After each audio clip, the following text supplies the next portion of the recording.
ويسر لي أمري واحلل عقدة من لساني يفقهوا قولي.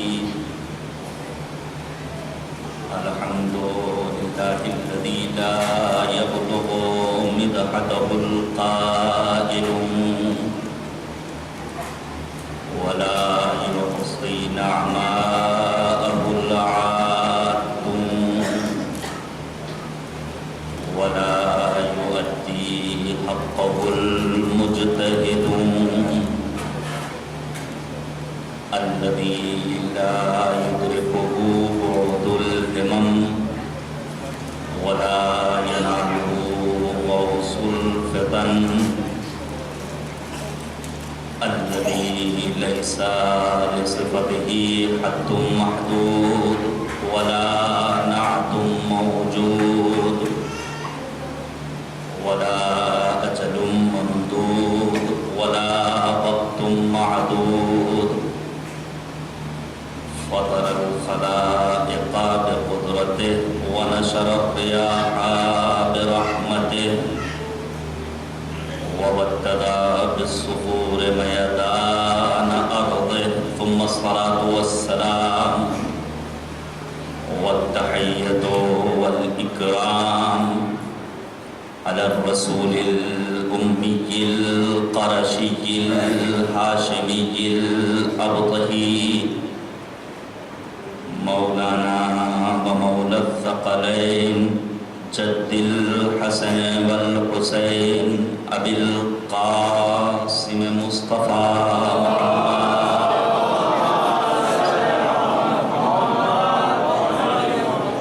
وعلى آله الأطيبين الأنجبين الأطهرين الأكرمين المعصومين المظلومين المنتخبين المنتجبين الذين أذهب الله عنهم الرجس وطهرهم تطهيرا.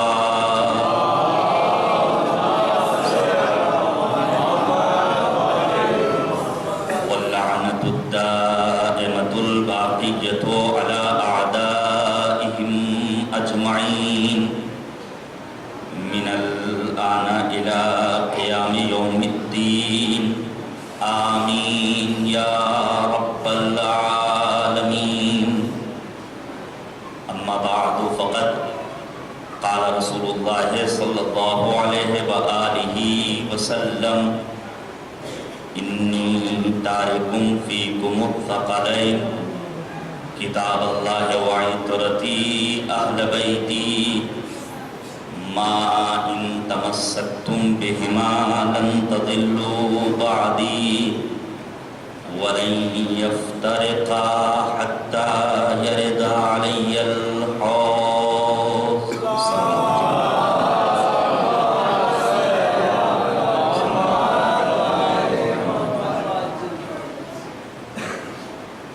عزیزان گرامی، علماء کی موجودگی میں کچھ معروضات اپنے موضوع کے تحت انشاءاللہ پیش کرنے کی سعادت حاصل کروں گا.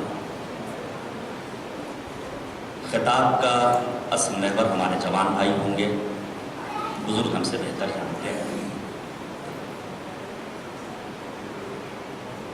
یہ عزاداری سید الشہداء، یہ کربلا والوں کی یاد، یہ شہدائے کربلا کا غم منانا در حقیقت ایک نعمت ہے جو پروردگار نے ہمیں اور آپ کو عطا کیا ہے. ساحر اشتہادی صاحب کے ایک شعر سے اپنی گفتگو شروع کروں. بہت خوب انہوں نے کہا تھا کہ جیتے ہیں غم شہ کے سہارے ساحر، یہ غم نہ میسر ہو تو جیتے نہ بنے.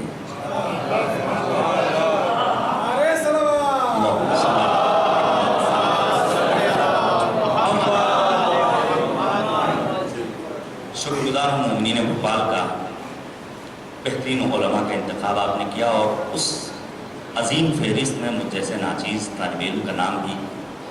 یہ خود معبود کا شکر طلب کرتا ہے، شاکر ہیں کریم پروردگار کے.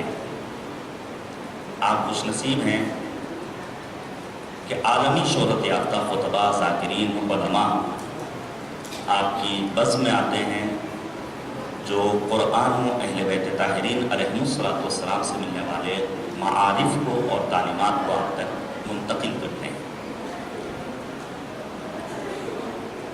یہ عزائے سید الشہداء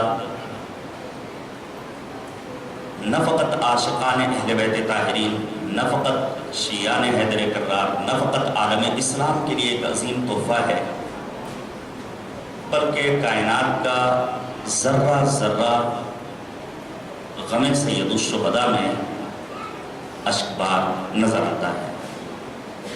جمادات، نباتات، حیوانات، ہر ایک نے سید الشہداء کا غم منایا، کربلا والوں کی یاد منائی۔ متعدد روایات آپ سنتے رہتے ہیں، میں بات اپنی شروع کروں۔ ایک نام ہے، اہل سنت سے تعلق ہے، احسان دانش صاحب۔ ان کی کتاب ہے جہان دانش، اس میں انہوں نے تذکرہ کیا۔ حقیقت یہ ہے، احسان دانش صاحب کی زندگی کا آپ مطالعہ کریں، ایک ایسا انسان جس نے عزائے سید الشہداء کا اہتمام کر کے اتنی بلندی پائی، اتنا عروج پایا کہ عام انسان اسے تصور بھی نہیں کر سکتا ہے۔ احسان دانش، ان کی سوانح حیات آپ پڑھیے، یہ جس یونیورسٹی میں مزدوری کیا کرتے تھے، اللہ نے عزائے سید الشہداء کے اہتمام کے عوض اور اس کے بدلے میں انہیں وہ مقام و مرتبہ دیا کہ جس یونیورسٹی میں یہ مزدوری کرتے تھے اپنا پیٹ بھرنے کے لیے، علم کے ایسے مرتبے پر فائز ہوئے کہ اسی یونیورسٹی میں یہ وائس چانسلر قرار پائے۔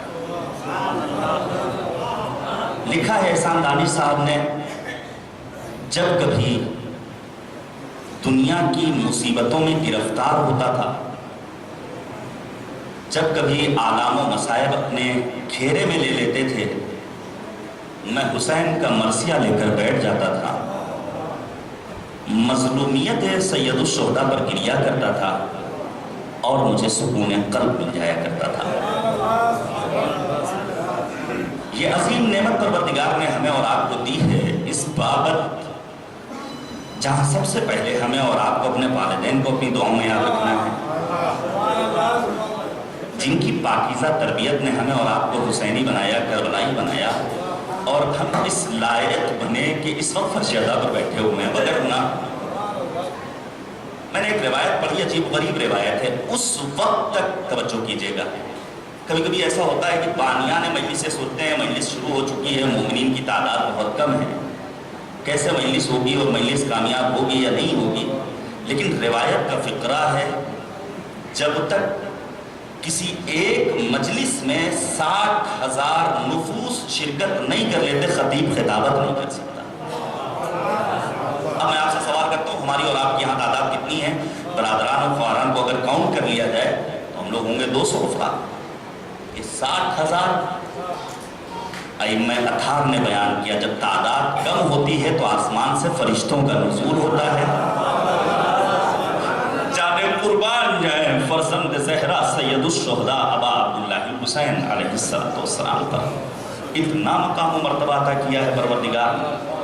تبھی تو کوثر نیازی جیسا انسان یہ کہتا ہے، جب میرے جوان بیٹے کی اس دنیا سے ایک حادثے کے تحت موت ہوتی ہے تو مجلس عزائے ابا عبداللہ الحسین کے ذریعے میں اپنے بے چین دل کو سکون پہنچانے کا سامان فراہم کرتا ہوں۔ بڑی نعمت، مالک کا اس بابت شکر ادا کرتے ہیں کہ پروردگار نے یہ 2 مہینے 8 دن تمام تر مصروفیات دنیا کو کنارے رکھتے ہوئے ہمیں توفیق دی کہ ہم کربلا والوں کا تذکرہ کر سکیں۔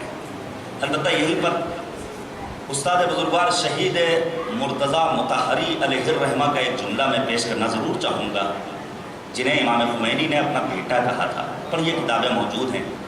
شہید مطہری کہتے ہیں، تمہاری مجلسیں، تمہارے اجتماعات کربلا والوں کی یاد کے تمہارے پروگرامز لوگوں کو جگانے والے ہوں، سلانے والے نہ ہوں۔ یہ تمہارے نعرے ابس نہ ہوں، بیہودہ نہ ہوں، بیکار نہ ہوں، بلکہ ان کے ذریعے ایسا جوش اور ولولہ پیدا ہو جائے کہ کائنات کی تمام طاقتیں یہ محسوس کر لیں یہ عزاداران سید الشہداء جب یاد کربلا میں اپنے سینے پر اپنا ہاتھ مارتے ہیں تو حقیقت میں ظالم کے منہ پر زوردار تماچا ہوا ہے۔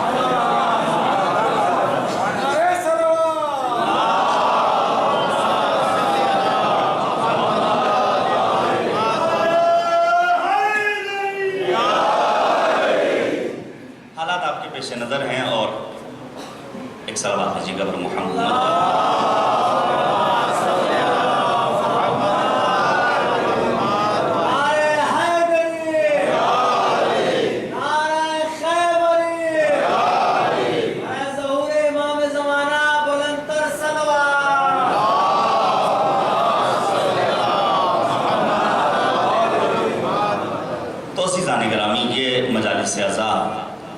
یہ یاد شہداء کربلا علیہ السلام بہترین فرصت ہے کہ ان ایام غم میں ہم اور آپ تعلیمات قرآن و اہل بیت طاہرین علیہ السلام سے خود کو آراستہ کریں اور کچھ لے کر یہاں سے اٹھیں جو ہماری زندگی میں انقلاب پیدا کر دے۔ انقلاب یعنی تبدیلی، یہی وجہ ہے استاد حوزہ علم قم جناب حجت الاسلام والمسلمین آغا عالی نے کہا تھا، اگر کوئی انسان ذرا دیر کے لیے اپنے آپ کو وابستہ کر لے سید الشہداء سے، تھوڑا سا ایک کنیکشن پیدا ہو جائے امام حسین سے، تو انقلاب پیدا کرنے کے لیے کافی و وافی ہے۔ میں موضوع گفتگو پر آنا چاہتا ہوں، لیکن اس سے پہلے اپنے جوان بھائیوں کی خدمت میں عرض کروں، بے شمار ایسے جوان ہوں گے، ہیں ایسے افراد یاد دنیا میں غرق رہنے والے جنہیں یہ فرصت نہیں کہ وہ سوچیں قرآن کا کیا مطالبہ ہے، اہل بیت طاہرین نے ہم سے کیا چاہا ہے، فرش عزائے امام حسین ہم سے کیا چاہتا ہے، کربلا کے اپنے مطالبات کیا ہیں۔ یہ خود ایک موضوع گفتگو ہے، مطالبات کربلا۔ استاد علی نے کہا اگر ایک لحظے کے لیے انسان اپنا رابطہ برقرار کر لے سید الشہداء امام حسین سے تو اس کی زندگی میں انقلاب آ جائے گا۔ انقلاب یعنی تبدیلی۔ ایک جوان رات کی تاریکی میں، مجھے یاد آ رہا ہے فتح گڑھ میں نے جو 40ویں کی مجلس پڑھی تھی، اس میں نے امام سجاد کی حدیث کی روشنی میں 5 علامتیں بیان کی تھی۔ خدا بھلا کرے عمران بھائی کا یوٹیوب پر مجالس موجود ہیں، آپ ان سے بھرپور استفادہ کیجئے۔ اور اس میں پہلی علامت یہ تھی، مومن کی علامت یہ ہے کہ انسان الورع فی الخلوہ، تنہائی میں انسان پرہیزگاری اختیار کرے، خوف خدا رکھے۔ یہ اتنے بڑے مجمع میں یہاں سے لے کر وہاں تک کیا کوئی انسان گناہ کا ارتکاب کر سکتا ہے؟ ممکن نہیں، لیکن کمال یہ ہے کہ انسان تنہائی میں، گوشے میں، خلوت میں موبائل کا صحیح استعمال کر لے جائے۔ الورع فی الخلوہ۔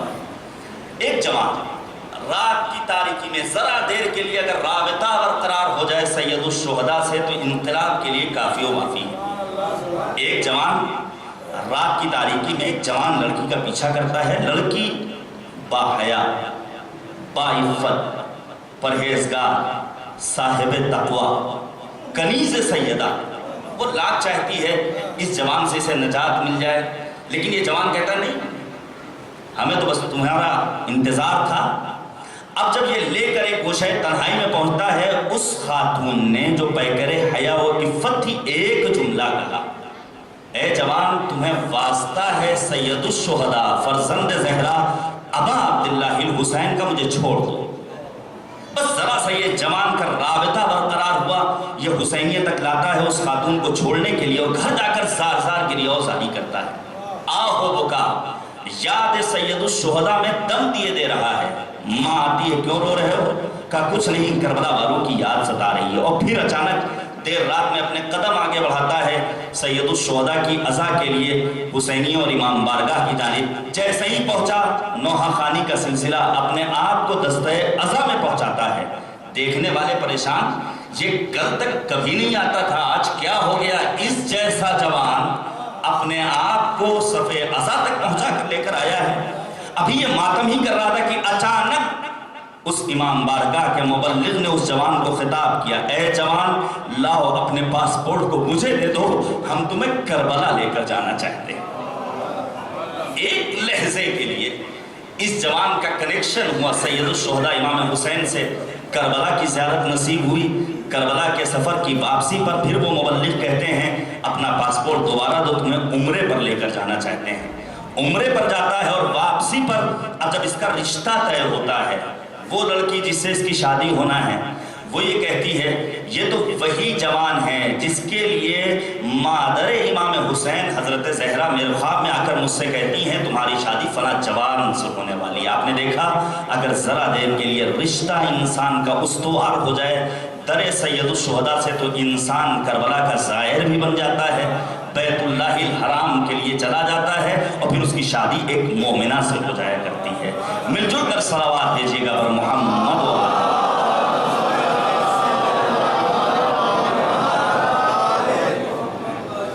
رب کریم کی بارگاہ میں دعا ہے کریم پروردگار ہم سب کو کربلا فہمی کا شعور مرحمت ہے۔ کربلا سمجھ کر اگر پڑھی جائے اور کربلا سمجھ کر اگر سنی جائے تو کربلا سے وہ زرین اصول زندگانی ہمیں اور آپ کو ملیں گے جو کائنات میں کسی اور کو نصیب ہونے والے نہیں ہیں۔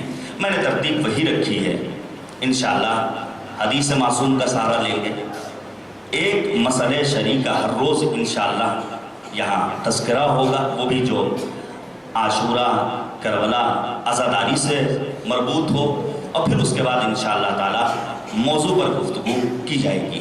البتہ اس مرتبہ انشاءاللہ کل سے آپ سنیں گے ہم اور آپ جب کبھی جناب علی اکبر کا تذکرہ کرتے ہیں تو مصائب سنتے وقت ایک جملہ ہر خطیب سے سنتے ہیں کہ سید الشہداء نے پروردگار کو خطاب کر کے ایک جملہ کہا تھا اللہم اشہد علی ہؤلاء القوم، پروردگار گواہ رہنا کہ اس قوم کی طرف ایک ایسا جوان جا رہا ہے جو صورت میں، سیرت میں، رفتار و گفتار میں تیرے نبی جیسا ہے۔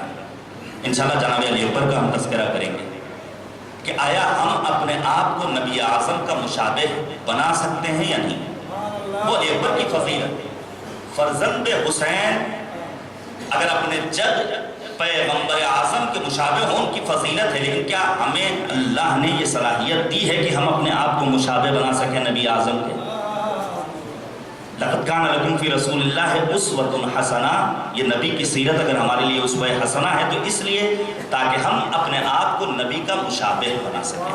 ایک دن تذکرہ کریں گے انشاءاللہ حضرت ابوالفضل العباس کے سلسلے میں، اور ایک دن تذکرہ کریں گے انشاءاللہ تعالی حضرت زینب کبریٰ سلام اللہ علیہ کے سلسلے میں۔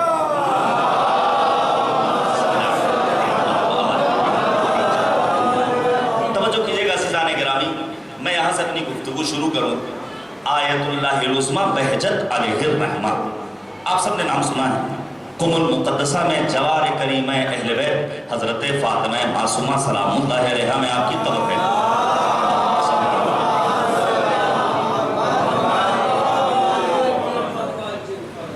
آیت اللہ العظمیٰ بہجت علیہ الرحمہ، جیسے عارف کامل کے استاد ہیں آغا قاضی علیہ الرحمہ۔ آغا قاضی سے آغا بہجت نے ایک سوال کیا، استاد یہ بتائیے کیا کوئی آرزو ہے؟ امیر المؤمنین نے نہج البلاغہ میں صراحت کے ساتھ کہا ہے دیکھو بہت زیادہ آرزو مند نہ بن جانا۔ ہم اور آپ کبھی بھی آرزو کرتے ہیں ہمارا گھر ایسا ہو جائے اور ایک کمرے میں اے سی لگا ہے تو دوسرے میں بھی ہو جائے اور سیلری اور بڑھ جائے، اس طرح کی ہماری آرزویں ہوا کرتی ہیں۔ آغا قاضی سے ان کے شاگرد آیت اللہ العظمیٰ بہجت نے سوال کیا استاد آپ کی کوئی آرزو ہے؟ آپ بتائیے ان کا کیا جواب ہوگا؟ آغا قاضی نے عجیب و غریب جواب دیا، وہ کہتے ہیں ایک آرزو ہے، میں یہ چاہتا ہوں کہ ہر روز کئی مرتبہ زیارت عاشوراء کی تلاوت کیا کریں۔ پہچانا آپ نے؟ یہ زیارت عاشوراء کس امام سے مربوط، کس سے منسوب؟ اس حسین ابن علی سے جس نے اس روئے زمین پر آنے کے بعد جب آنکھ کھولی ہے تو عرش کے مجرم فطروس کو بالوں پر عطا کیے ہیں۔ اور یہ حسین ابن علی وہ فرزند زہرا ہیں جنہوں نے اپنی زندگی کے آخری لحظات میں حر کو حضرت حر بنا دیا ہے۔ کیا خوب کہا ہے شاعر نے، عشق مولا میں میرا دل جب فنا ہو جائے گا، یا مدینہ یا نجف یا کربلا ہو جائے گا، دیکھ کر فوج عدو میں حر کو کہہ سکتا تھا کون، خاک ہو کر شامل خاک شفا ہو جائے گا۔ صلوات بھیجیے گا بر محمد و آل محمد۔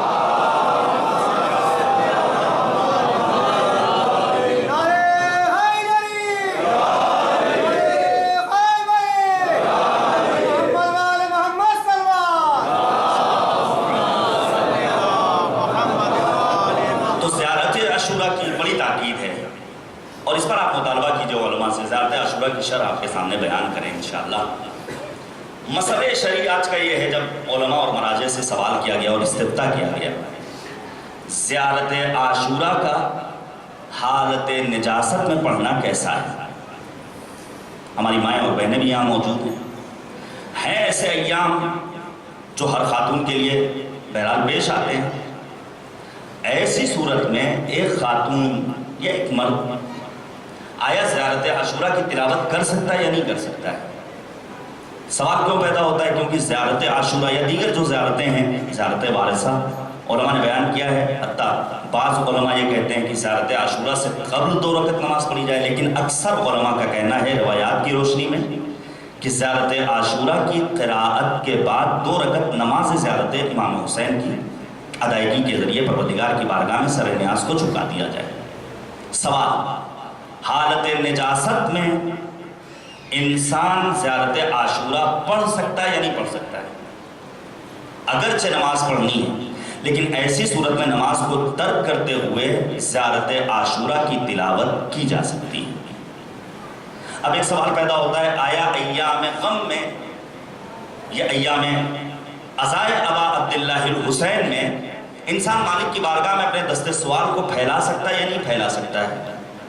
اس کا واضح سا جواب ہے، اگر امام سجاد علیہ السلام جیسے فرزند سید الشہداء بعد حادثہ عاشورہ مالک کی بارگاہ میں دعا و مناجات نہ کرتے اور اخت القرآن، زبور آل محمد، انجیل اہل بیت، صحیفہ سجادیہ جیسی کتاب نہ ہوتی تو ہمارے لیے سوال پیدا ہو سکتا تھا، لیکن امام سجاد جیسا فرزند سید الشہداء مالک کی بارگاہ میں دست سوال بلند کر کے یہ آواز دے رہا، یقیناً مالک کی بارگاہ میں اپنی دعاؤں کو طلب کرنے کے لیے ہاتھ اٹھایا جا سکتا ہے۔ نہ فقط عام دعائیں، حتیٰ زیارت عاشورہ کے بعد معصوم امام نے دعائے القمہ کی تلاوت کا ہنر سکھا کر اپنے چاہنے والوں کے نام ایک پیغام چھوڑا، یاد رکھو جب کبھی مالک کی بارگاہ میں حاضری دو تو اپنے دست سوال کو پھیلا دو، یقیناً پروردگار تمہاری دعاؤں کا سننے والا ہے۔ لہذا یہ سوال پیدا نہ ہو کہ آیا ایام غم میں ہم مالک کی بارگاہ میں کچھ طلب کریں یا نہ کریں۔ ہاں، اگر انسان صاحب بصیرت ہوگا، اگر انسان کے ہاں معرفت ہوگی سید الشہداء کی، تو وہ اپنی ذات کے لیے کچھ طلب نہیں کرے گا، بلکہ اس کی ایک دعا ہوگی، اللہم عجل لولیک الفرج، مالک امام کے ظہور میں تعجیل فرما۔ اس دعا کی قبولیت کے لیے مل جل کر صلوات بھیجیے بر محمد۔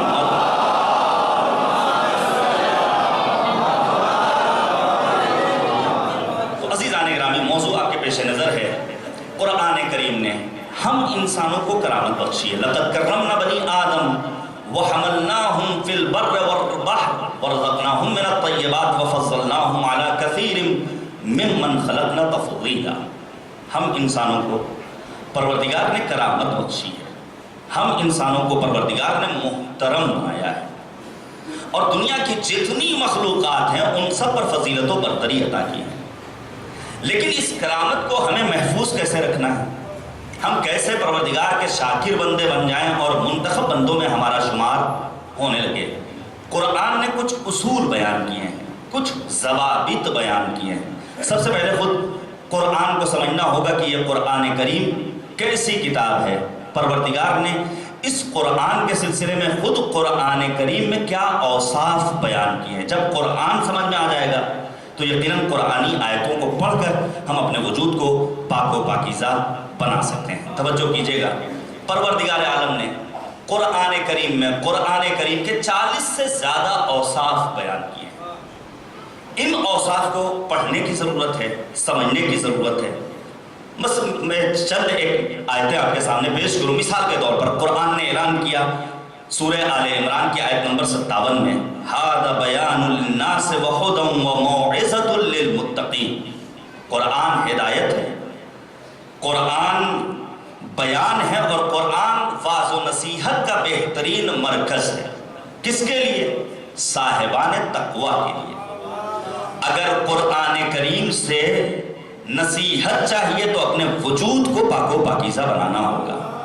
اور میں آپ کی خدمت میں عرض کر دوں، یہ عزائے سید الشہداء میں ہم جیسے افراد کا فرش عزائے حسین پر آنا اس بات کی دلیل ہے کہ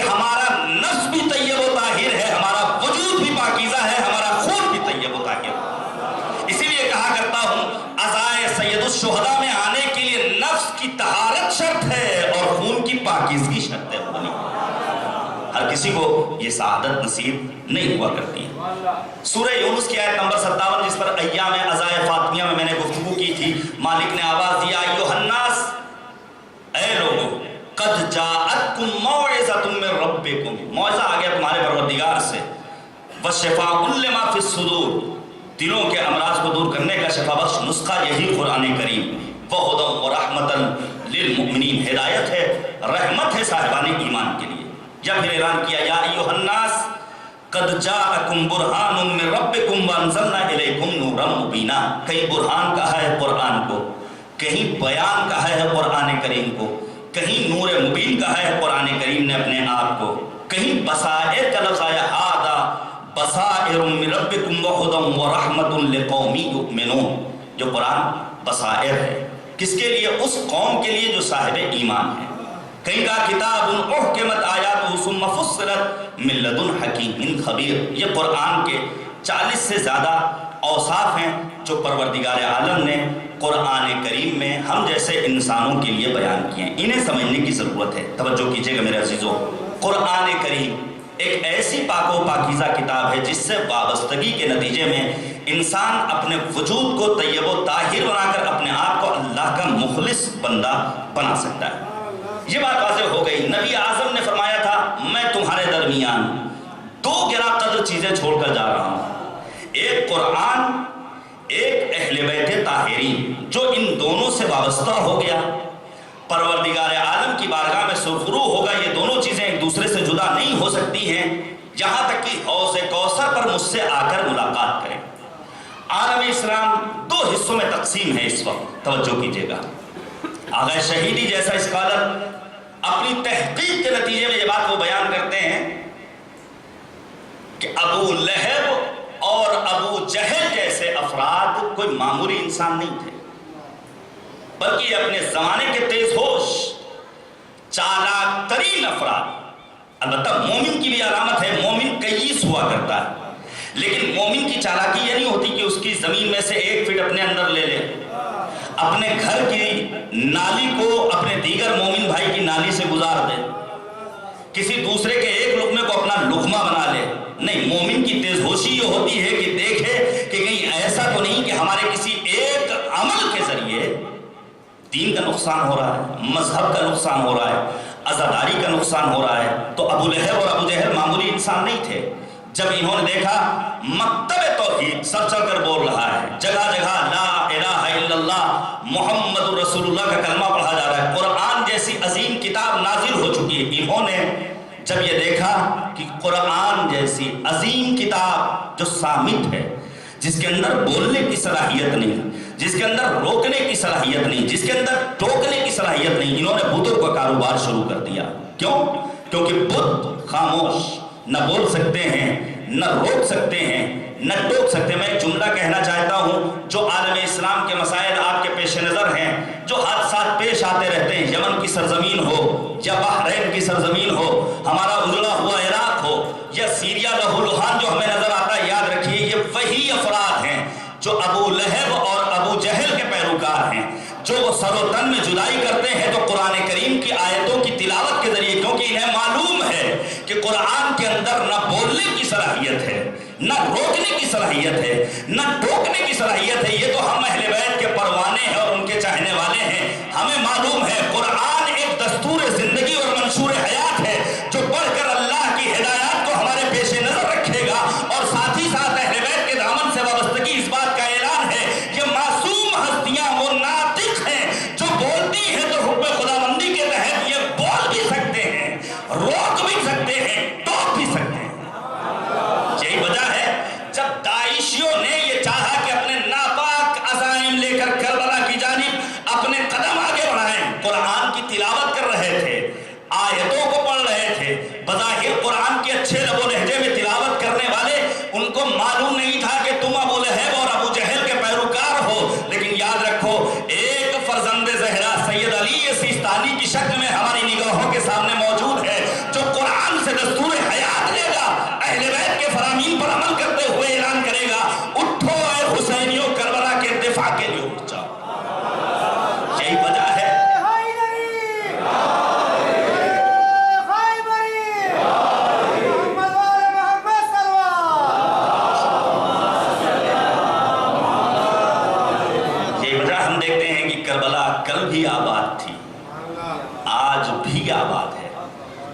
وہی کربلا آباد رہنے والی کعبہ آ کر کربلا سے بندگی کی بھیک لے اور مدینہ اس زمین سے روشنی کی بھیک لے، ہاتھ پھیلا کر نجف بھی زندگی کی بھیک لے، کہہ دو ہر پیاسے سے آ کر تشنگی کی بھیک لے۔ دامن حق میں جو اللہ و نبی کی بات ہے، سب حسین ابن علی کی دی ہوئی خیرات ہے۔ صلوات بھیجیے گا بر محمد و آل محمد۔ تو قرآن کریم ہدایت ہے، اور اللہ نے ہادیان برحق کا انتظام اپنے ذمہ رکھا ہے۔ اِنَّ عَلَيْنَا لَلْهُدَىٰ وَإِنَّ لَنَا لَلْآخِرَةَ وَالْأُولَىٰ۔ ہدایت کی ذمہ داری ہمارے اوپر، اور دنیا اور آخرت کا اختیار بھی ہمارے ہی ہاتھوں میں۔ اب اس کی ہدایت کیسی ہے؟ قرآن کریم میں ہدایت کے 4 مراحل ذکر ہوئے ہیں، توجہ کیجیے گا۔ کہیں پر آواز دی ہدی للناس، قرآن ہدایت ہے تمام عالم انسانیت کے لیے، نہ عرب و عجم کا تذکرہ، نہ گورے کا تذکرہ، نہ کالے کا تذکرہ، کسی ایک کا نہیں۔ ہر وہ انسان جو اپنے آپ کو کاروان انسانیت کی ایک فرد سمجھتا ہو، یہ قرآن ایسے انسان کے لیے ہدایت ہے۔ کہیں اعلان کیا ہدی للمتقین، قرآن ہدایت ہے صاحبان تقوی کے لیے۔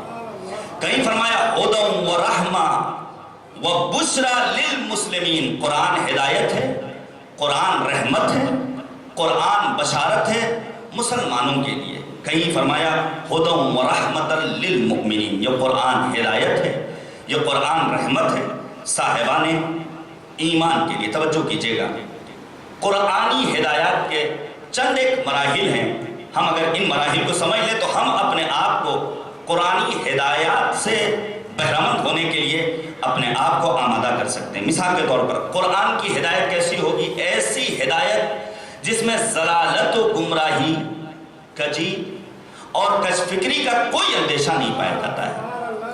تعجب ہوتا ہے قرآن جیسی عظیم کتاب رکھنے والا آج کا مسلمان ایرے غیرے نتھو خیرے کی خدمت میں اپنے زانو ادب کو کیوں تہہ کر لیتا ہے؟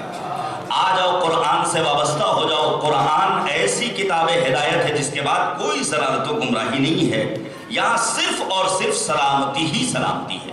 پروردگار نے آواز دی یہدی بہ اللہ من اتبع رضوانہ سبل السلام، اس قرآن کی ہدایت میں سلامتی کا راستہ مثمر ہے۔ اگر سلامتی چاہیے تو خود کو قرآنی بنا دو۔ بہترین راستے کی ہدایت کرنے والی کتاب یہی قرآن کریم ہے۔ ان ھذا القرآن یہدی للتی ہی اقوم، اگر بہترین راستہ چاہیے تو اپنے آپ کو قرآنی بنا لو، قرآن تمہاری ہدایت کرے گا۔ اس میں کسی قسم کی کوئی خرافات نہیں ہے۔ آپ سوشل میڈیا سے جڑے ہوئے ہیں، آپ دیکھ سکتے ہیں کہ اسی عزاداری کے نام پر، اسی عزائے ابا عبداللہ الحسین کے نام پر، اسی یاد کربلا کے نام پر کیسی کیسی خرافات ہماری نگاہوں کے سامنے آ رہی ہیں۔ اگر انسان کی گفتگو کا معیار، ملاک اور میزان قرآن اور اہل بیت کی سیرت ہو، روایات معصومین ہو، تو یقین جانیے کہیں پر کسی خرافات کا کوئی گزر ممکن نہیں ہے۔ لیکن چونکہ قرآنی آیتوں کو پڑھتے نہیں ہیں، معصومین کی سیرت کو اپنی نگاہوں کے سامنے رکھتے نہیں، لہٰذا ایسی باتیں ہمارے مجمع کے درمیان، جوانوں کے درمیان کی جاتی ہیں جس کا دین اسلام سے کوئی تعلق نہیں، اور پھر دوسرے اقوام کے سامنے، دوسری قوموں کے سامنے ہمیں ذلت و رسوائی کا سامنا کرنا پڑتا ہے۔ مالک نے آواز دی اس میں کسی طرح کی کوئی خرافات نہیں۔ وَلَا يَأْتِيهِ الْبَاطِلُ مِن بَيْنِ يَدَيْهِ وَلَا مِن خَلْفِهِ، نہ آگے سے نہ پیچھے سے قرآن میں کسی طرح کی کوئی خرافات آ ہی نہیں سکتی۔ بطلان کا اس قرآن میں کوئی گزر نہیں ہے۔ اگر انسان ترقی کرنا چاہتا ہے، دیکھیے ہم اور آپ علامہ اقبال کا وہ شکوہ سنتے ہیں، رحمتیں ہوتی ہیں اغیار کے کاشانوں پر، برق گرتی ہے تو بیچارے مسلمانوں پر۔ یہ شکوہ کرنے سے کام نہیں چلے گا، بلکہ اگر رشد و ترقی چاہیے، ہمیں اور آپ کو آگے بڑھنا ہے، تو اپنے آپ کو واقعی معنی میں قرآن سے وابستہ کرنا ہوگا۔ مالک نے آواز دی اِنَّا سَمِعْنَا قُرْآنًا عَجَبًا یَہْدِی إِلَى الرُّشْدِ، اگر ترقی چاہیے، اگر ہدایت چاہیے، اگر بہترین راستے پر گامزن ہونا چاہتے ہو، تو اپنے آپ کو قرآنی بنا لو۔ پھر قرآن نے ہدایت کا ایک عجیب و غریب مرحلہ بیان کیا۔ قرآن کریم مردہ ضمیروں کو حیات نو عطا کرنے والی عظیم کتاب کا نام ہے۔ کبھی کبھی ایسا ہوتا ہے انسان بظاہر چل پھر رہا ہے، لیکن امیر المومنین نے فرمایا ہر چلتے پھرتے انسان کو زندہ مت سمجھنا، بلکہ بسا اوقات یہ چلتی پھرتی لاش ہے جو تمہارے سامنے اپنے قدم آگے بڑھا رہی ہے۔ کو قرآنی بنا لو.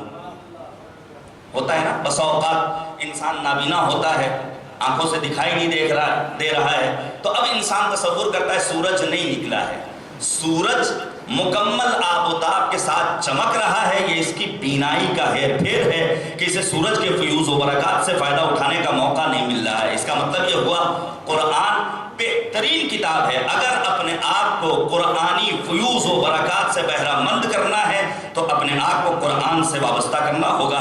مالک نے آواز دی, قل هو للذین آمنوا هدی وشفاء والذین لا یؤمنون فی آذانہم وقر وهو علیہم عمی. یہ اندھے, یہ گونگے ہیں, ان کے پاس اللہ نے نہ سننے کی صلاحیت دی ہے نہ بولنے کی صلاحیت دی. کیوں؟ کیونکہ دامان قرآن سے ان کی وابستگی نہیں ہے.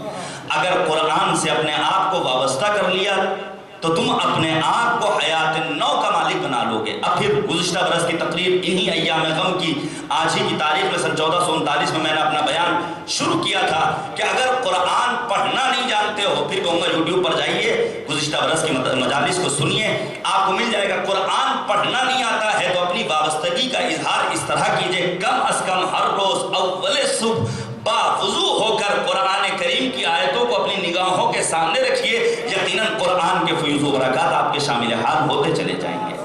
ایک قدم اپنا آگے بڑھانے کی ضرورت ہے. بالکل وہی کیفیت ہوتی ہے ہمارے سماج کی, ہمارے جوانوں کی. یاد رکھیے, اگر لذیذ سے لذیذ غذا سامنے موجود ہو لیکن انسان مریض ہو, انسان کتنا ہی اچھا کھانا اس کے سامنے رکھا ہو, اگر وہ مریض ہے تو غذا کی لذت سے وہ بھرپور طریقے سے استفادہ نہیں کر سکتا ہے. اگر غذا کی لذت چاہیے تو جسمانی صحت و سلامتی شرط اولی ہے. اگر قرآن کریم کی ہدایات سے, فرمودات سے اپنے وجود کو نورانی بنانا ہے تو اپنے وجود کو پاک و پاکیزہ بنانا ہوگا. مل جل کر صلوات بھیجیے گا بر محمد و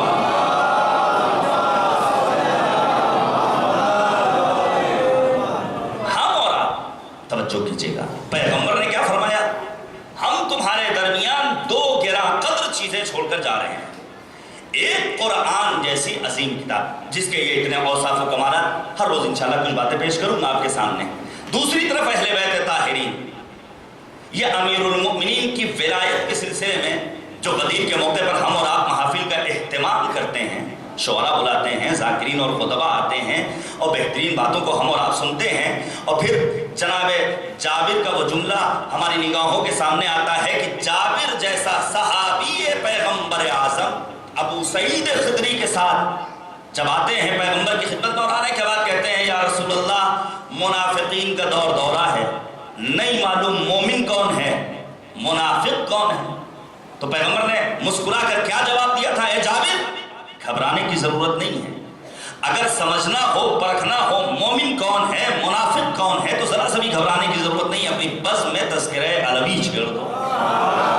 اب جابر کا وہ جملہ سنہری حرفوں میں لکھا ہوا, کُنَّا نَعْرِفُ فِي زَمَنِ رَسُولِ اللَّهِ الْمُنَافِقِينَ بِبُغْضِهِمْ عَلِيًّا. ہم رسول کے زمانے میں منافقوں کو پہچانتے تھے تذکرہ علوی کے ذریعے, اپنی بزم میں علی کا تذکرہ چھیڑ دیتے تھے. سمجھ میں آ جاتا تھا جس کا چہرہ کھل اٹھتا تھا کہ وہ مومن ہے, جس کا چہرہ مرجھا جاتا تھا سمجھ جاتے تھے وہ منافق ہے. ایک تذکرہ علوی, ایک ولایت امیر المؤمنین جس کے لیے پانچویں امام حضرت امام محمد باقر علیہ السلام مولا امام باقر نے کیا فرمایا, بنی الاسلام علی خمس.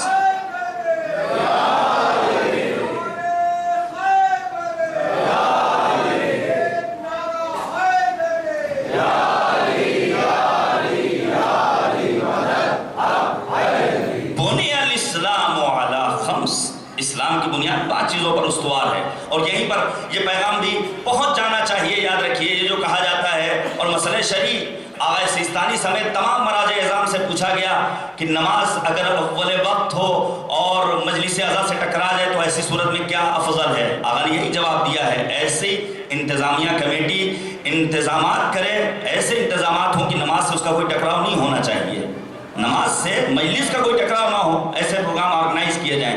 اسلام کی بنیاد 5 چیزوں پر, الصلاۃ پہلی چیز نماز. پھر یاد آتا ہے علامہ عقیل الغربی کا وہ جملہ جس کا مفہوم یہ تھا, وہ انسان حسینی ہو ہی نہیں سکتا جو نمازی نہ ہو. حسینی ہونے کے لیے نماز اولین شرط ہے. شاید یہی وجہ ہے فرزند زہرا نور نظر محمد مصطفیٰ حضرت ابا عبداللہ الحسین نے میدان کربلا میں ان سخت حالات میں یہ آواز دی تھی انی احب الصلاۃ، مجھے نماز بہت زیادہ پسند ہے.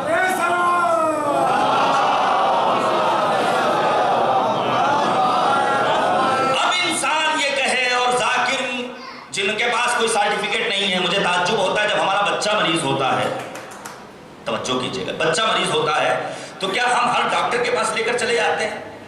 نہیں، دیکھتے ہیں آیا اس کے اندر صلاحیت ہے، کوئی ڈگری ہے یا نہیں. پھر اس ممبر پر آنے کے لیے آخر ہم کیوں نہیں کھوج بین کرتے ہیں ممبر پر آنے والا آیا واقعی معنی میں دین اسلام کے تعلیمات سے اپنے آپ کو بہرہ مند کرنے کے ساتھ دوسروں کو اس کے فیوز و برکات سے فائدہ مند کر سکتا ہے یا نہیں کر سکتا ہے؟ لوگ اس سے استفادہ کر سکتے ہیں نہیں کر سکتے ہیں؟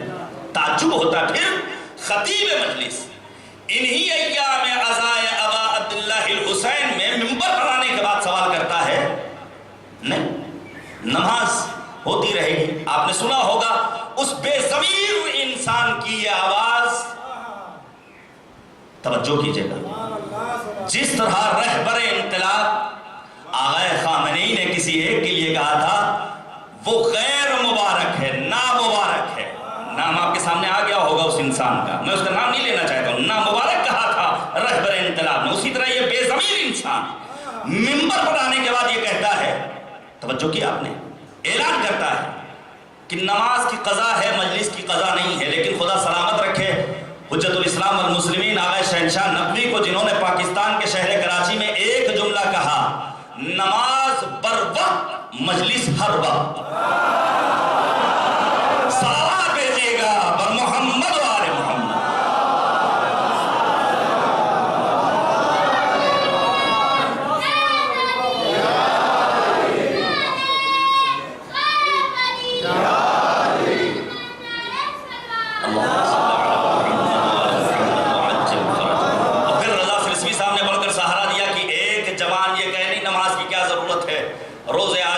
ساری عزاداری انسان کی برباد ہو جاتی. ہم اور آپ قضاوت کرنے والے نہیں ہیں، لیکن یاد رکھیے اگر اس نماز کو ہم نے بر وقت انجام نہیں دیا ہے اور اگر نماز کی پابندی کی ہم نے رعایت نہیں کی ہے تو رضا سرسوی صاحب نے بہت خوب کہا تھا کہ مولا کے تو قاتل بھی حافظ تھے، نمازی تھے، تم کیسے حسینی ہو جو دین سے غافل ہو.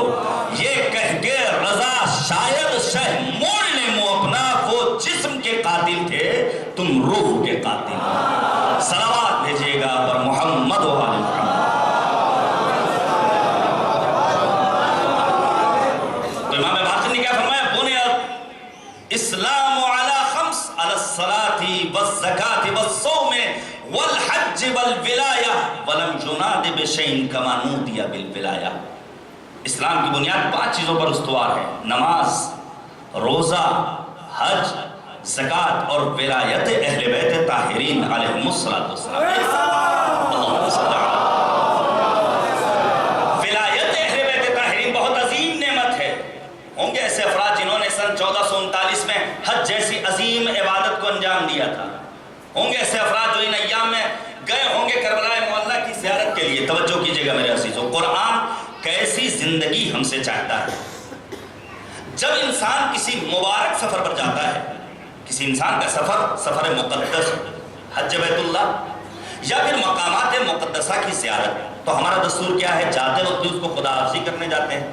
اور یہ برصغیر کی جو رسم ہے امام ضامن، ہم اسے امام ضامن باندھتے ہیں. اور جب وہ سفر سے واپس آتا ہے تو سفر سے واپس آنے کے بعد پھر ہم اس کے استقبال میں جاتے ہیں. اور پھر آل سعود کے سیاہ کارنامے سنتے ہیں کہ جب جنت البقیع کی طرف آگے بڑھ رہے تھے تو بتاؤ وہاں کے شرطوں نے تمہارے ساتھ کیا کیا. یہ ساری باتیں ہم کرتے ہیں نہیں کرتے ہیں؟ یہ کیا آج ہی کے دور میں ہے؟ جانے قربان جائے امیر المؤمنین پر، نبی اعظم اپنی زندگی کا حج جب بجا کر آئے ہیں واپس تو آنے والے دور دراز علاقوں سے آتے ہیں اور آنے کے بعد پیغمبر کی خدمت میں پہنچتے ہیں. آنے والے ایک شخص آتا ہے، آنے کے بعد عجیب و غریب سوال کرتا ہے. سوال کیا پیغمبر سے، یا رسول اللہ یہ بتائیے، میں نے یہ سنا، میں حج پر تو نہیں گیا تھا لیکن آپ نے میدان غدیر خم میں علی مرتضیٰ کی ولایت و وصایت کا اعلان کیا. کہا اب یہ بتائیے یہ جو آپ نے اعلان ولایت کیا ہے یہ آپ نے اپنی جانب سے کر دیا چونکہ علی آپ کے داماد بھی ہیں، آپ کے بھائی بھی ہیں، اس لیے آپ نے رشتہ داری کی وجہ، جیسے آج ہمارے ہاں مدارس میں ہو رہا ہے، میں اس سے زیادہ اس بارے میں کچھ نہیں کہہ سکتا ہوں، جیسے ہمارے ہاں بہت ساری جگہوں پر جب انسان متولی بنتا ہے تو ایک سلسلہ چلتا چلا آ رہا ہے، جبکہ کاش انسان صدیقہ طاہرہ حضرت فاطمہ الزہرا کے اس وصیت نامے کو پڑھ لیتا جو خود متولی بننے کے لیے صدیقہ طاہرہ نے وصیت کی کہ کیا کیا اوصاف ہونے چاہیے ہمارے ہاں، لیکن ایک دستور ہے، ہوگا باپ عالم فاضل صلاحیت والا، لیکن اس کی اولاد ضروری نہیں صاحب صلاحیت ہو، لیکن نہیں پرنسپل بنے گا تو وہی بنے گا۔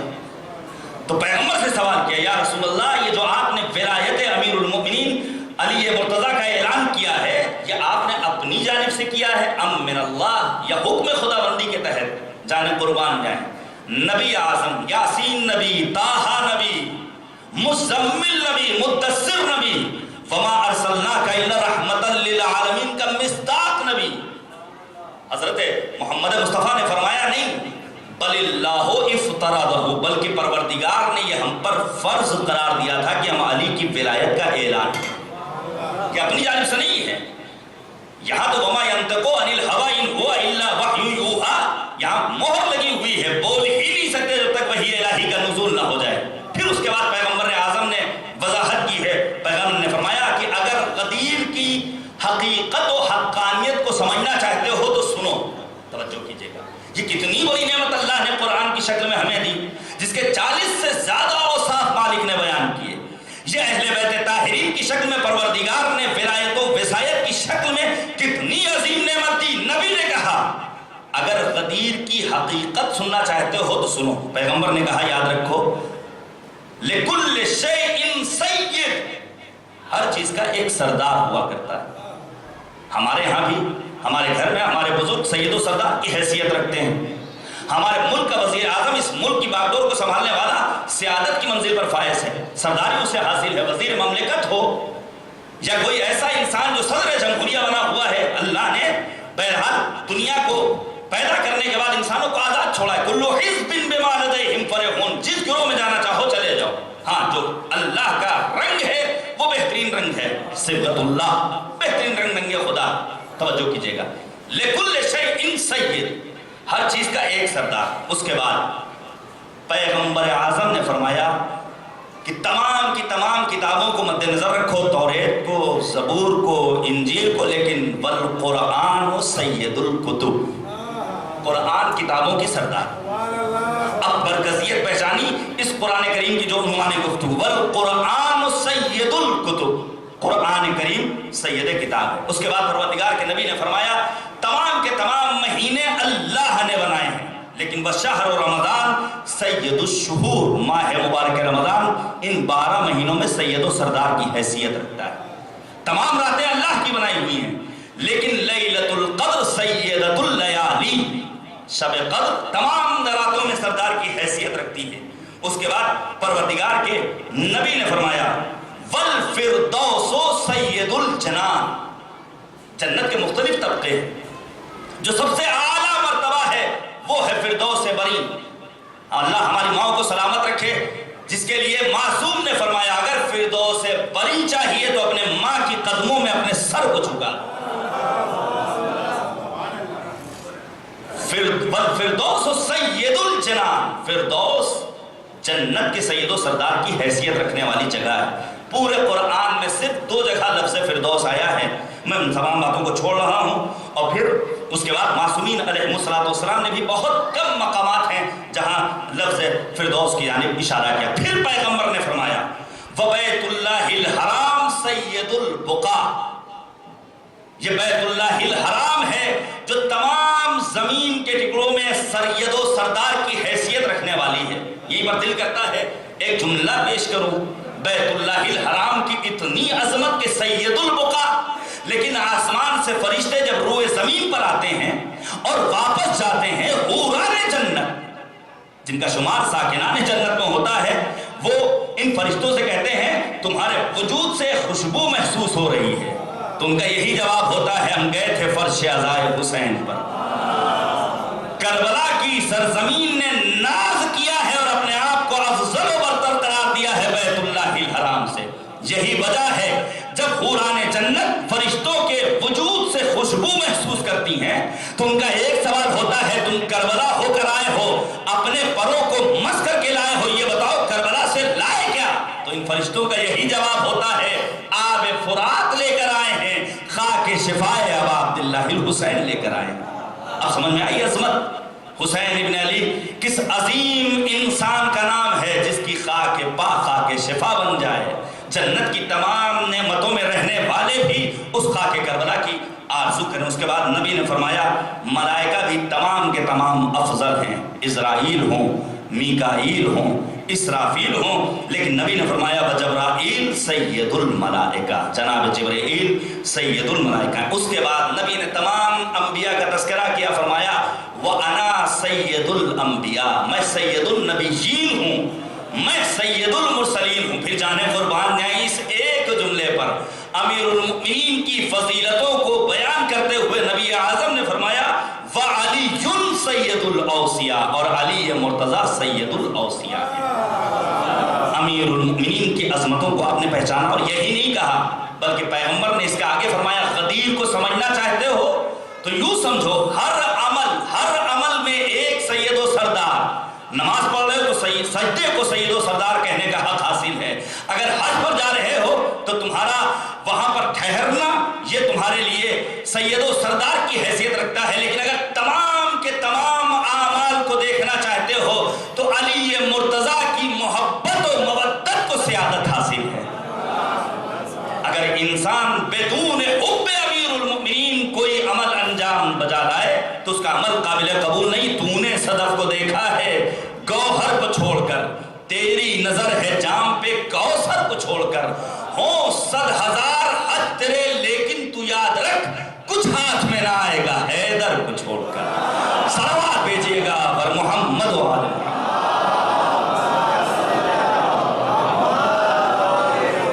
عزیزان گرامی, ان دو نعمتوں کے لیے ہمیں مالک کا شکر ادا کرنا ہے, مالک کا شکر ادا کرنا. کریم پروردگار ہم تیرے شاکر بندے ہیں کہ تم نے قرآن کریم جیسی عظیم کتاب ہمارے سپرد کی ہے اور قرآن کے ساتھ ساتھ اہل بیت طاہرین علیہم الصلوۃ والسلام سے ہمیں وابستہ رکھا ہے.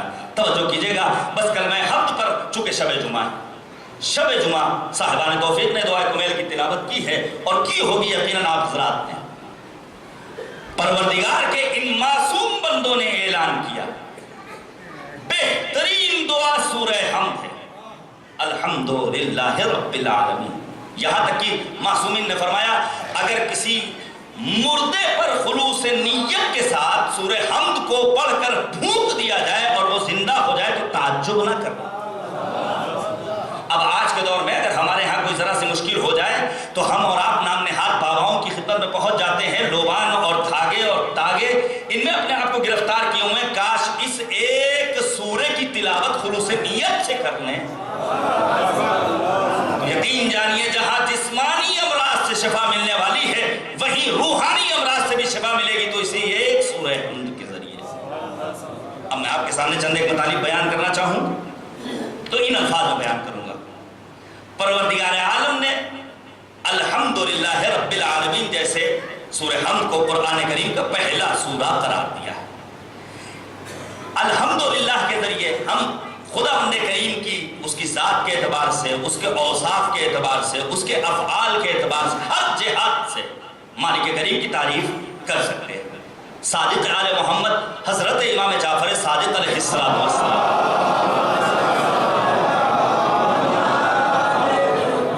آپ حضرات کو تھکن وگن کا احساس تو نہیں ہو رہا ہے؟ ہو رہا ہے.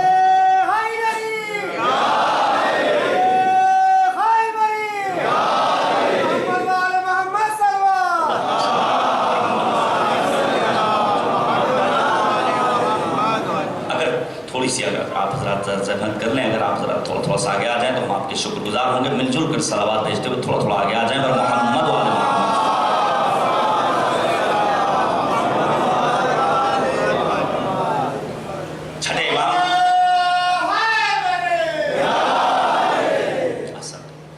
چھٹے امام نے فرمایا ایک مرتبہ, ہمارے یہاں کیا ہوتا ہے ہم فال کھلوانے لگتے ہیں, یہ سماج کی دکھتی رگ ہے, بالخصوص ہم اپنی ماؤں سے خطاب کر کے کہنا چاہتے ہیں، ذرا سی مشکل میں بچہ ذرا سا مریض ہوا نہیں، فوراً ذہن میں یہ تصور کسی نے کوئی جادو کر دیا۔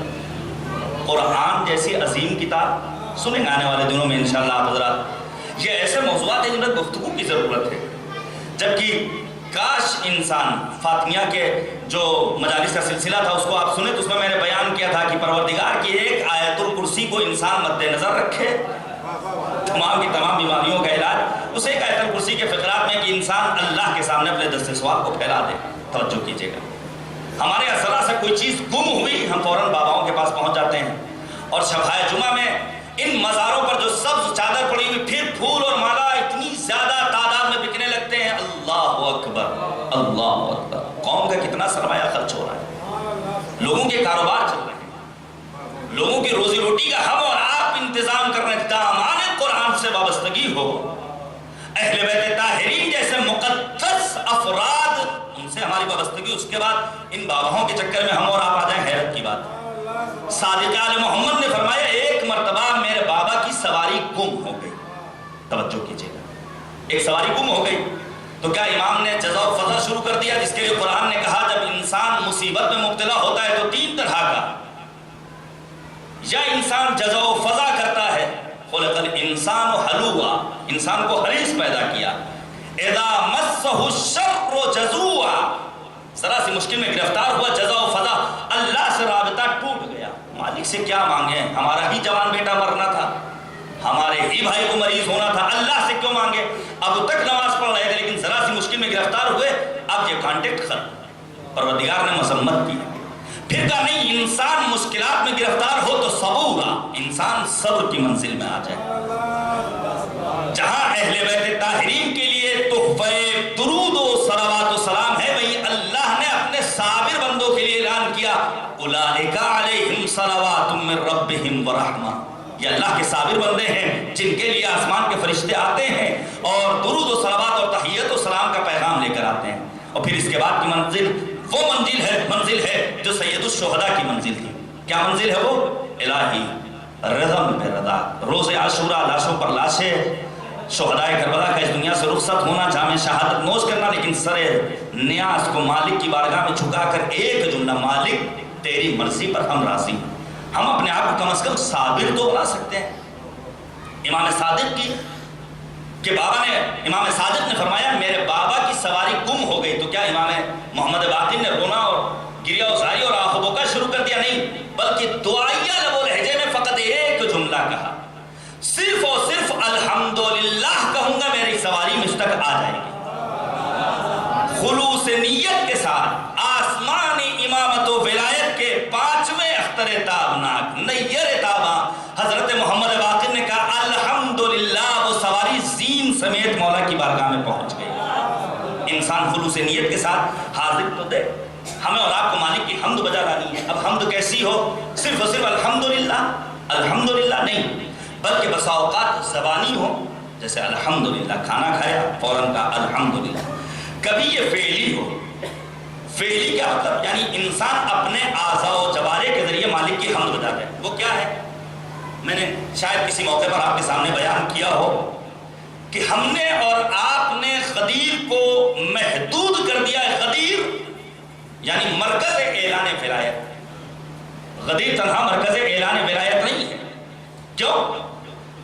کیونکہ بعد شہادت امیر المؤمنین جب حسن و حسین جیسے شہزادے دفن کر کے آ رہے ہیں تو گریہ وزاری کی آواز آ رہی ہے، متوجہ ہوئے، یہ شہزادے پوچھا کیوں رو رہے ہو؟ ہاتھ سے معذور، مفلوج کا آنے والا آتا تھا، 3 شب و روز گزر گئے، جو لقمے بنا کر کھلاتا تھا نہیں آیا، کہا اب وہ کبھی نہیں آئیں گے، میرے بابا علی مرتضیٰ تھے جنہیں ہم دفن کر کے آئے۔ تو ایک جملہ کہنے کا دل کرتا ہے، ہر عزادار، ہر مولائی، ہر محب اہل بیت کی ذمہ داری ہے وہ اس بات کو باور کر لے کہ غدیر تنہا مرکز اعلان ولایت نہیں ہے، بلکہ غدیر نام ہے مظلوموں کی پناہ گاہ کا، غدیر نام ہے محروموں کی پناہ گاہ کا۔ اب انسان یہ نہ کہے سیریا میں ہو رہا ہے تو ہم سے کیا مطلب، افغانستان میں بم بلاسٹ ہوا تو ہم سے کیا مطلب، ہم تو اپنے شہر میں رہ کر حسین کی عزاداری کر رہے ہیں۔ یاد رکھیے سید الشہداء اگر میدان کربلا کی جانب جانب قدم آگے بڑھا رہے ہیں تو یزید نے امام پر کسی طرح کی کوئی پابندی عائد نہیں کی تھی کہ آپ نماز نہیں پڑھ سکتے، آپ کار خیر نہیں کر سکتے، آپ یتیم پروری نہیں کر سکتے۔ امام حسین کو مکمل آزادی تھی، لیکن سید الشہداء نے مدینے کو خیر بات کہہ کے دنیا والوں کے لیے ایک پیغام چھوڑ دیا، یاد رکھو اگر تم دوسروں کے درد میں اپنے قدم آگے نہیں بڑھاتے ہو تو گویا تمہاری رگ حیات مردہ ہو چکی ہے۔ اس رگ حیات کو حیات نو عطا کرنے کے لیے سید الشہداء کا میدان کارزار کی جانب آگے بڑھے تھے۔ تو ہمیں اور آپ کو کبھی پروردگار کی حمد بجا لانی اپنے اعضاء و جوارح کے ذریعے۔ ہمارے سماج میں، ہمارے محلے میں، ہمارے پڑوس میں، ہماری بستی میں، ہمارے شہر میں، ہمارے صوبے میں، ہمارے ملک میں ہے کوئی ایسا جو ضرورت مند ہے، پیسوں کی مدد چاہیے، مشورے کی مدد چاہیے، صحیح رہنمائی کی مدد چاہیے، تو ہم اپنے قدم آگے بڑھائیں، کبھی اس کی پیسے کے ذریعے مدد کریں، کبھی اسے اچھا مشورہ دے کر آگے بڑھنے کی تلقین دیں۔ یہی صحیح وقت پر کسی انسان کی مدد کر دینا، یہ انسان کی حمد ہے پروردگار کے لیے جو اس کے اعضاء و جوارح سے انجام پاتی ہے۔ اور پھر کبھی یہی حمد حالی بن جاتی ہے، یعنی صفات کمالیہ جو پروردگار کے اندر پائے جاتے ہیں انہیں اپنے اندر پیدا کرنا اور ان اوصاف سے خود کو متصل کرنا۔ فخر رازی جیسے بزرگ مفسر قرآن جنہیں اہل سنت اپنا امام مانتے ہیں، انہوں نے لکھا ہے الحمدللہ کے بارے میں، وہ کہتے ہیں اذا انعم اللہ علی عبدہ نعمتا، توجہ کیجئے گا، جب پروردگار اپنے کسی ایک بندے کو کوئی نعمت دیتا ہے فَيَقُولُ الْحَمْدُلِلَّهِ، اور یہ بندہ اس ایک نعمت کے حصول کے وقت کہتا ہے کہ الحمدللہ، یہ تھینکس گاڈ اور پتہ نہیں کیا کیا جو انگلش کے الفاظ ہیں، یہ الحمدللہ کی جگہ نہیں لے سکتے ہیں۔ میں آپ کو بتا یہ جو آج ہم اپنے بچوں کو خام خواہ کے لیے انگلش بہت ضروری ہے، واقعا آپ انٹرنیشنل لیول پر کہیں اگر آپ کو سفر کرنا ہے اور کسی بھی زبان کا سیکھنا برا نہیں ہے، لیکن جو دین کے پیغامات ہیں انہیں دین کے پیغامات کے طور پر اپنے بچوں کو ہمیں پہنچانا ہے۔ فخر رازی نے کیا کہا؟ جب اللہ اپنے کسی ایک بندے کو کوئی نعمت دیتا ہے اور بندہ اس نعمت کو پا کر کہتا ہے الحمدللہ مالک تیرا شکر، تو پروردگار کیا کہتا ہے؟ انظروا الی عبدی آتیتہ لا ما لا قدر لہ، دیکھو میرے بندے کو جسے میں نے ایک چیز بظاہر ایسی دی جس کی کوئی قیمت ہو نہیں، بہت زیادہ ارزش والی نہیں ہے، بہت زیادہ قیمتی نہیں ہے، جس کی بہت زیادہ کوئی قیمت نہیں لگائی جا سکتی ہے، لیکن فَآتَانِي مَا لَا قِیمَةَ لَهُ، اسے ایک ناچیز تحفہ دیا تو اس نے الحمدللہ کہہ کر ایسا شکر ادا کیا جس کی کوئی قیمت نہیں لگائی جا سکتی۔ ایک الحمدللہ اتنا بفضیلت ہو جائے، البتہ یہ الحمدللہ توجہ کیجئے گا، میں نے کہا سید الشہداء ہوں یا دیگر تمام معصومین علیہ السلام، ان کا ایک پیغام کہ انسانیت کا درد اپنے دل میں رکھو، یہ الحمدللہ بر وقت ہونا چاہیے، بے محل نہیں ہونا چاہیے۔ بے محل اگر انسان الحمدللہ کہے گا تو پروردگار کی بارگاہ میں اسے اپنے گناہ کی اور اپنی مغفرت طلبی کے لیے اپنے آپ کو آمادہ کرنا۔ سقطی جیسا انسان ایک مرتبہ بے محل بے جا انہوں نے الحمدللہ کہا، ہوا کیا تھا؟ بغداد کے بازار میں آگ لگی اور بتانے والوں نے بتایا تمام کی تمام دکانیں جل کر خاکستر میں تبدیل ہو گئی، لیکن اے سقطی تمہاری دکان بچ گئی۔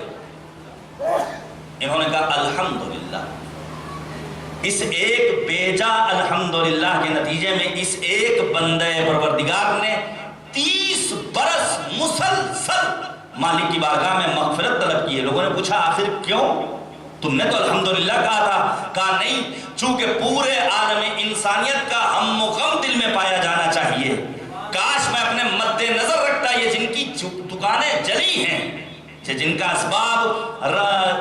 اسباب و وسائل جل کر خاکستر میں تبدیل ہو گئے، کاش ان کے ساتھ اظہار ہمدردی ہم کرتے اور اپنی تنہا نعمتوں کی بقا پر ہم شکر الہی بجانا لاتے، تو یہ ہوتا بر وقت الحمدللہ کہنا. بس اوقات ہم دیکھتے ہیں اگر ایکسیڈنٹ ہوا, ہمارا کوئی عزیز چلا گیا, اپنا بچہ بچ گیا, تو ہم کہتے ہیں الحمدللہ. نہیں, بلکہ درد ہونا چاہیے تو انسانیت کا درد ہمارے یہاں پایا جانا چاہیے. پروردگار کی تسبیح و تحلیل کرنے کے ساتھ ساتھ مالک کی حمد بجا لاتے ہیں دنیا میں پائے جانے والے تمام موجودات. سورہ جمعہ میں ہم اور آپ پڑھتے ہیں یسبح للہ ما فی السماوات و ما فی الارض الملک القدوس العزیز الحکیم. اللہ کی حمد ہمیں اور آپ کو بجا لانا ہے. مولا کائنات امیر المؤمنین حضرت علی بن ابی طالب علیہ الصلوۃ والسلام نے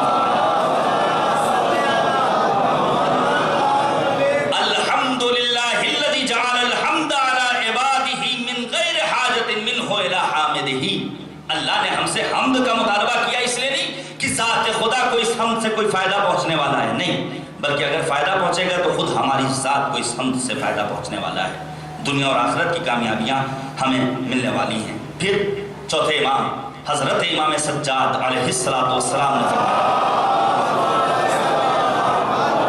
مولا امام سجاد فرماتے ہیں من قال الحمدللہ, جو شخص کہے الحمدللہ, فقد عد شکر کل نعمت للہ عز وجل علیہ. جس نے الحمدللہ کہہ دیا اس نے اللہ کی دی ہوئی تمام نعمتوں پر اللہ کا شکر ادا کر لیا. اور شکر کی کتنی عظمت ہے, لئن شکرتم لازیدنکم ولئن کفرتم ان عذابی لشدید. اگر شکران نعمت کرو گے تو اللہ تمہاری نعمتوں میں اضافہ کرنے والا ہے, اگر کفران نعمت کیا تو یاد رکھو اللہ کا عذاب بہت دردناک ہے. تو الحمدللہ ہمیں عادت ڈالنی پڑے گی کہنے کی.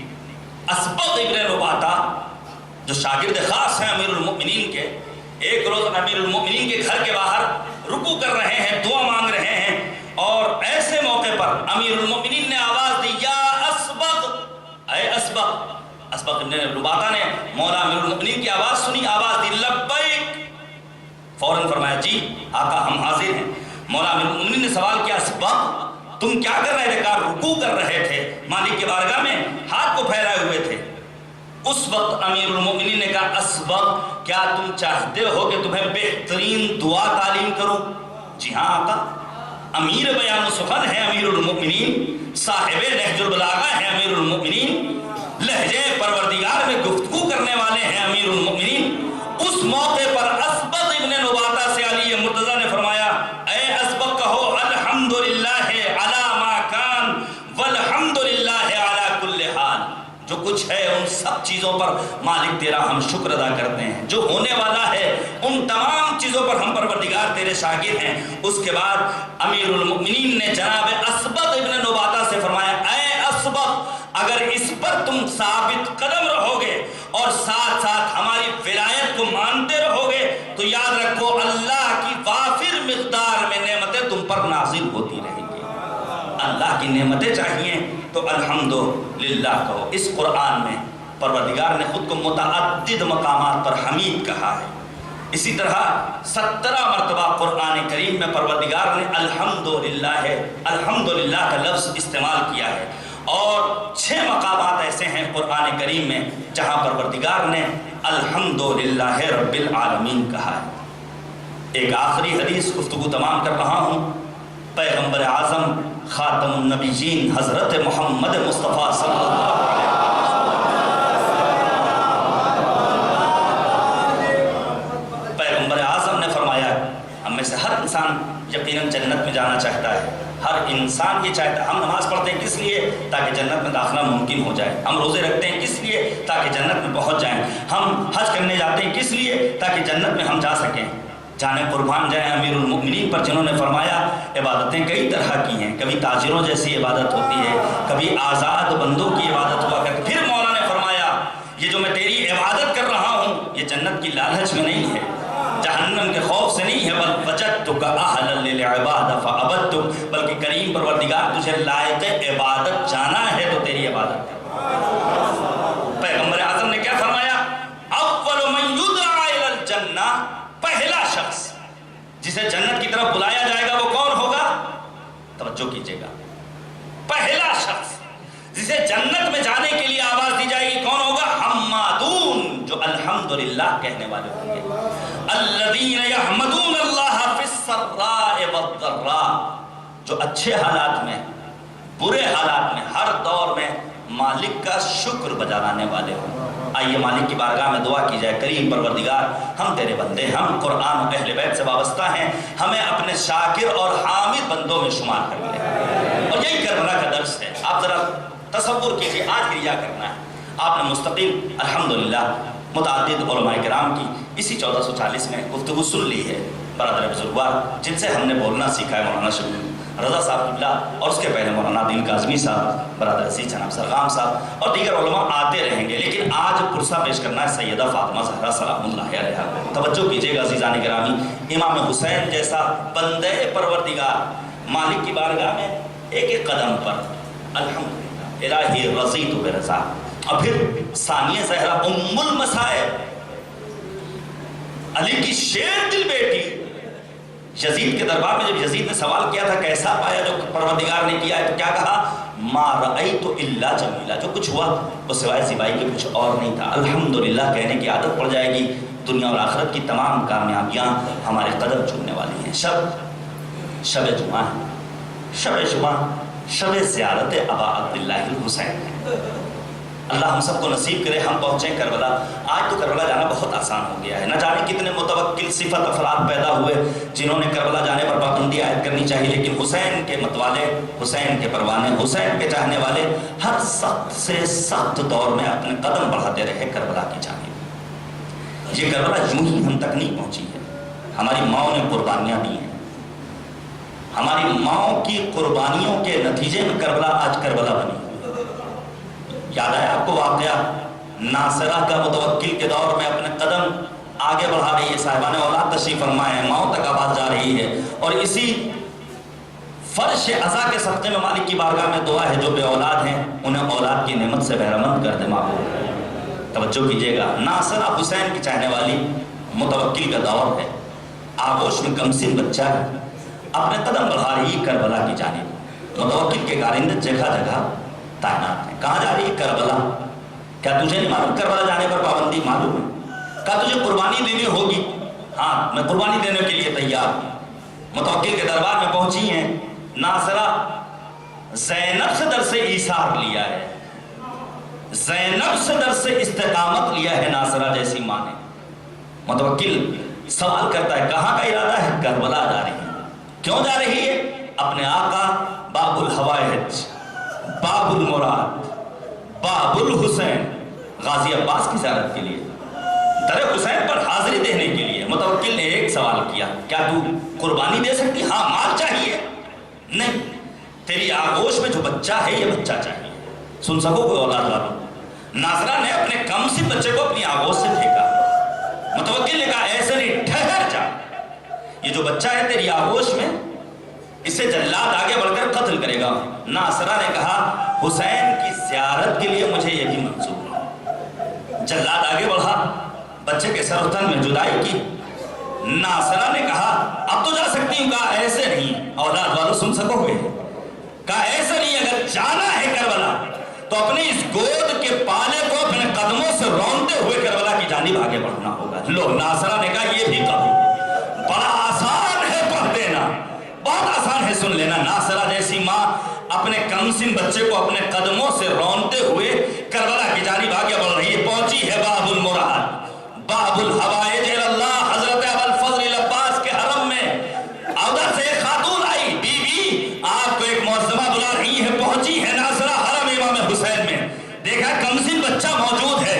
اے بی بی، یہ تو راہ حسین میں قربان کر دیا تھا، سمجھ گئے کون؟ یہ حسین کی ماں فاطمہ زہرا ہے۔ اے بی بی، اگر رباب اپنے کمسن بچے علی اصغر کو راہ حسین میں قربان کر سکتی ہیں تو کیا میں اپنے لاپ کو قربان نہیں کر سکتی ہوں؟ کہا نہیں، ہم اہل بیت کے گھرانے والے دوسروں کو عطا کیا کرتے ہیں۔ جزاکم ربکم، خدا کی صفت میں رہتا ہے۔ میں نے مختلف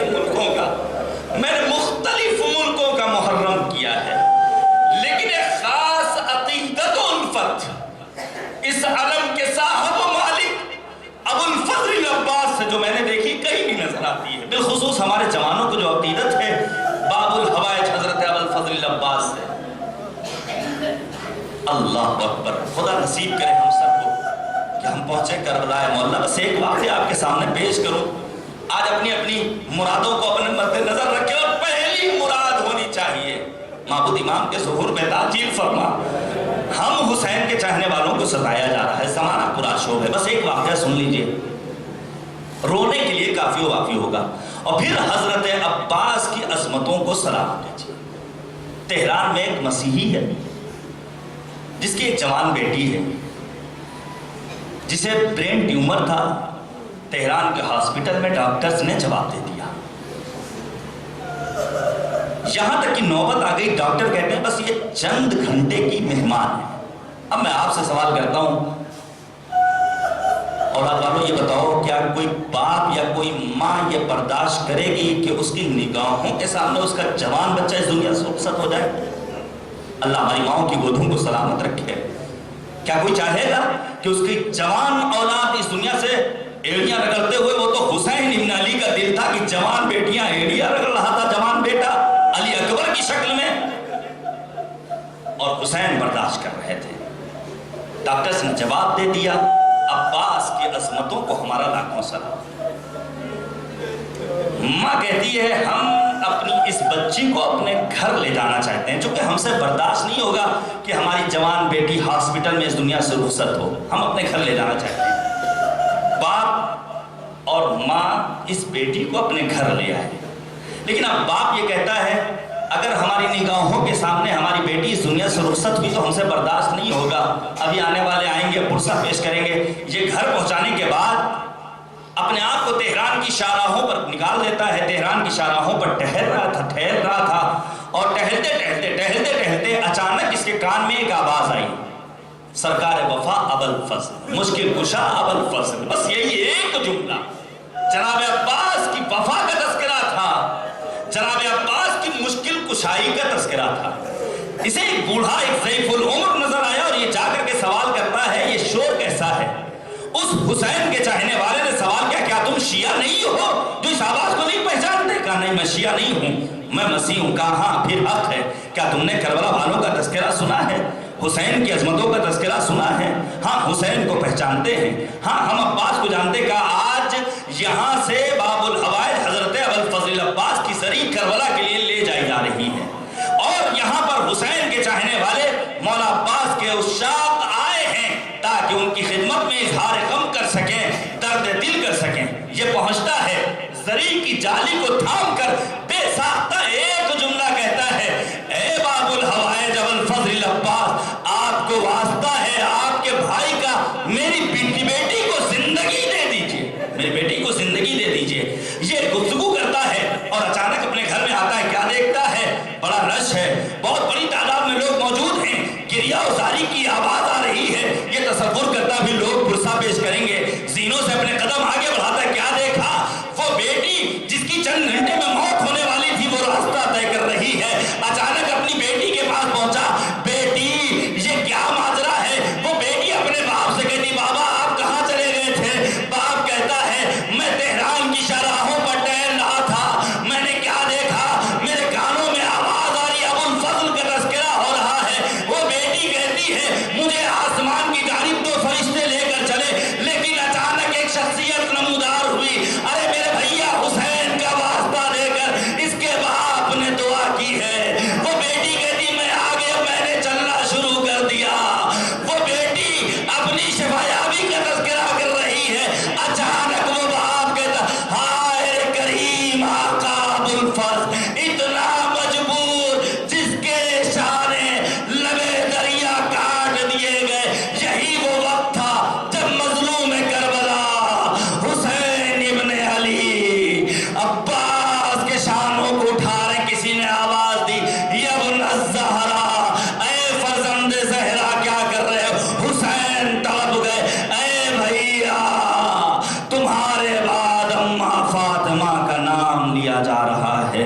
اے عباس ہماری مظلومیت کس حد تک پہنچ گئی.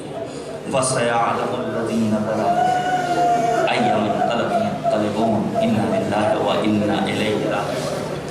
رضا بقضائه وتسليما لأمر إله لا معبود سواك. بسم الله الرحمن الرحيم. اللهم عرفني نفسك فإنك إن لم تعرفني نفسك لم أعرف رسولك. اللهم عرفني رسولك فإنك إن لم تعرفني رسولك لم أعرف حجتك. اللهم عرفني حجتك فإنك إن لم تعرفني حجتك ضللت عن ديني اللهم لا تمتنی میتۃ الجاہلیہ ولا تزغ قلبی بعد اذ ہدیتنی۔ معبود اس عبادت کو قبول فرما، ان ناچیز آنسوؤں کے صدقے میں فرزند زہرا وارث کربلا کے ظہور میں تعجیل فرما۔ اے کریم پروردگار ہماری عزاداری کو اپنی بارگاہ میں قبول و منظور فرما، مقامات مقدسہ کی زیارت سے مشرف فرما۔ ان مقدس مقامات کی حفاظت کے لیے ہمارے جو جوان انتھک کوششیں کر رہے ہیں معبود انہیں قدم قدم پر کامیابی و کامرانی مرحمت فرما۔ معبود دشمنان اسلام بالخصوص آل سعود، آل خلیفہ، داعش جیسی تکفیری ٹولیوں کو نیست و نابود فرما۔ اے کریم پروردگار اسلامی انقلاب کی حفاظت فرما۔ علماء، افاضل، طلاب، حوزات، مراجع عظام بالخصوص رہبر انقلاب حضرت آیت اللہ العظمیٰ خامنئی محافظ کربلا مرجع علی قدر آیت اللہ العظمیٰ سیستانی سید مقاومت سید حسن نصر اللہ کی حفاظت فرما۔ اے کریم پروردگار ہمیں کربلا سمجھنے، بولنے اور سننے کی توفیق عنایت فرما۔ معبود واسطہ ہے محمد و آل محمد کا، ہمیں اس لائق بنا دے کہ امام ہمیں اپنے آوان و انصار میں شمار کر سکیں۔ ربنا تقبل منا انک انت السمیع العلیم۔ گزارش ہے